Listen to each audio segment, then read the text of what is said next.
Buenas tardes, Andrés. Hola, Marta. Bienvenido a Meeting Point. Es un placer. Bueno, Andrés, pues nos vas a comentar hoy acerca del curso que vais a impartir Javier Cantera y tú sobre la inteligencia emocional. La inteligencia es emocional y si no, no es. Eso es. Bien, me gustaría hacer una reflexión contigo, ¿no? Porque este concepto de inteligencia emocional que engloba muchas cosas, hay un montón de información ahí debajo, es un concepto que desde el mundo de la psicología ha ido tomando otras áreas, ¿no? La educación y en el mundo de la empresa también. A mí me gustaría que me dieras tu visión.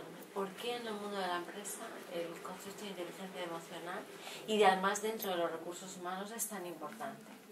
Que en el mundo de la empresa también nos movemos mucho por modas. Hay modas y todos hemos visto en el mundo de la gestión distintas teorías, distintas metodologías que han ido surgiendo, que han desaparecido, que ahora hay otras, ¿no? Parece que siempre estamos a la última, ¿no? Sin embargo, yo creo que la inteligencia emocional, uno de sus aciertos es que es tan cierta como la vida misma. Entonces todos de alguna manera nos sentimos muy identificados con aquello que decía Goleman en su libro, ¿no? Es decir, a veces el éxito no viene predicho por cuál ha sido tu trayectoria en el colegio, en la educación académica formal, en las notas que sacabas, si eres más inteligente de la clase o no. Distinguir lo que siempre se ha dicho muchas veces en los pueblos también, entre el listo y el inteligente, que no siempre es necesariamente lo mismo. También en los años 70 se trabajó mucho con el concepto de inteligencias múltiples. Yo creo que cuando hablamos de inteligencia emocional, la inteligencia o es emocional y si no, no es, estamos hablando de que hay una sola inteligencia. Es algo que le gusta mucho también a Javier, hablar de una sola inteligencia diversa en sí misma, pero es una sola inteligencia, por eso o es emocional o no es.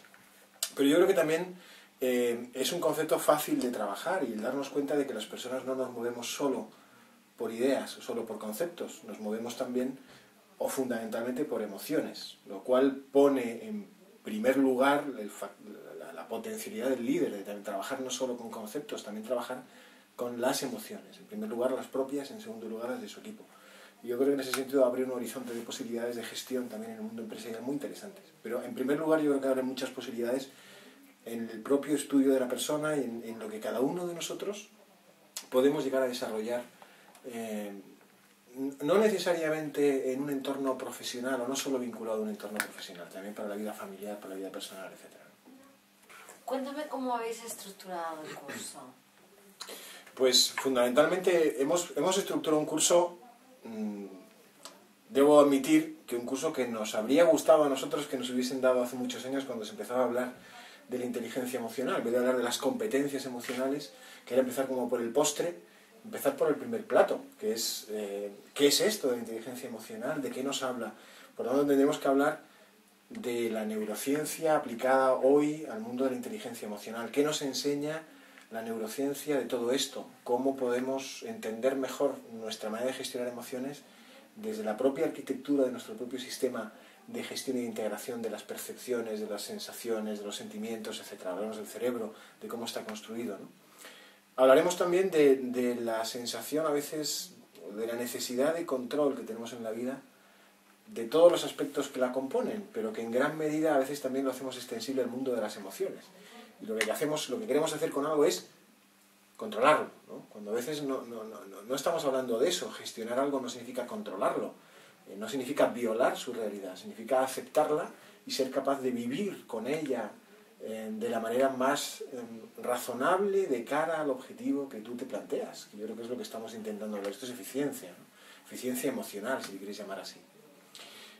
Hablaremos también mucho del optimismo y del optimalismo, que es otro término que ahora está muy de moda, pero yo creo que también es de enorme sentido común, ¿no? Y cómo el optimismo es una fuerza que abre puertas y que abre también posibilidades de percepción de nosotros mismos y del entorno que nos rodea, y cómo muchas veces esa falsa ilusión de control de la que hablamos antes también influye en la manera en que nos enfrentamos a nuestros propios sentimientos y a los sentimientos de los demás, en términos muchas veces negativos, de no puede ser o no debe ser así, ¿no? Cuando la realidad es que es, y por lo tanto habrá que aprender a convivir y a vivir con eso en ese entorno, ¿no? Y acabaremos con algo que también me parece importante, que es aceptarnos y sentirnos bien con nosotros mismos y con aquello que sentimos. Por eso hablamos mucho en el curso de patos, ¿no? De etos y de logos, de sentir, de actuar, ¿no? Y de racionar o de racionalizar. Y cómo a veces los humanos estamos un poco en contradicción en estos tres términos, una tríada un poco maligna a veces en algunas personas, ¿no? Y cuando no existen buenos vínculos de unión entre ellos se producen comportamientos realmente inhumanos, ¿no? Lo humano es precisamente que las tres partes se hablen y se hablen razonablemente bien, ¿no? Pero nos parece que es importante acabar ahí precisamente para vincular esto con el ser feliz. ¿Y qué ocurre cuando somos capaces de unificar esas tres cosas, ¿no? Que es lo que ahora está tan de moda también, ¿no? La sensación de fluir, ¿no? Cómo somos máximamente eficaces cuando somos capaces de que esos tres idiomas, ¿no? Esos tres lenguajes se hablen y se entiendan razonablemente bien.